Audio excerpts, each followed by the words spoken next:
Welcome finally back to Fantasy Football Trash Talk. Today we are talking about the Week 6 recap and one Week 7 matchup.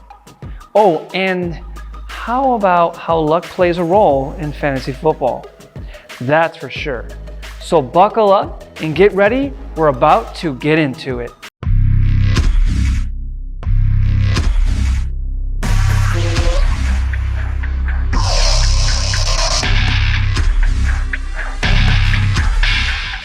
Welcome back once again. It's been a while since the last episode. It's all due to, well, this. Yeah, so Ian came through and messed us all up in Southwest Florida. I personally had no power for 7 days and going on about a month without internet, even to this day. So with spotty phone service, it got to the point where I had to borrow my wife's phone to make some moves in this league. We all had some loss from the storm, some more than others, but we're picking ourselves up and cleaning up the mess. I'm just glad those of us who had any kind of situation during the hurricane are okay. Well, now that that's all out of the way, let's really get into it. We all love fantasy football, but it gets very frustrating, to say the least. Luck for sure plays a role sometimes, which is nice so everyone has a chance at any given Sunday. So there's the PC way to say it. Here's how I'm feeling. And I know a few others are as well. And you know what? Straight up, this is BS, man. There are teams who have players that are out end up winning still. And don't you just love it when a player goes off against you when they have done nothing all year? Yeah, I had that happen to me with Ayuk with 2 touchdowns.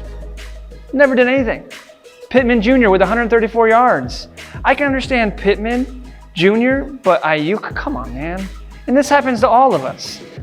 And so as bad as it is, I actually feel worse for Team Goss Ball Zach Ertz. He lost to Hale Manziel by 12 points. And Hale Manziel had 2 out players in his lineup. I mean, that's crazy. All we can do is move on to the next week. But I'm telling you, every week gets more frustrating and you just want to quit.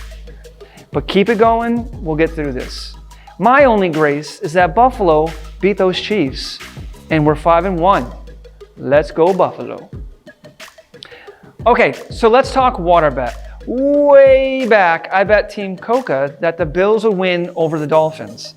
And even though later I found out the Bills would be playing for their second, maybe even third string defense, a bet's a bet. And the Bills almost overcame it with a win, but the heat was brutal and they lost 19-21. I will be doing the Ice Bucket Challenge over my head as I painfully say, fins up in a future episode. Don't forget, if you want to bet, do it. And don't be afraid because that's what this is all about, having fun. It keeps things interesting.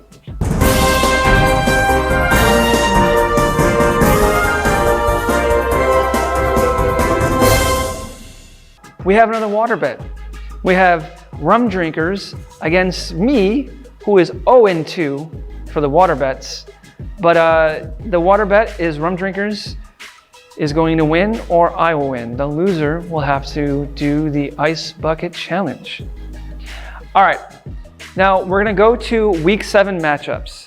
The only teams that I'm interested in this week is the 0-6 Dallas Dak Street Boys and the 1-5 Team Goss Ball Zach Ertz.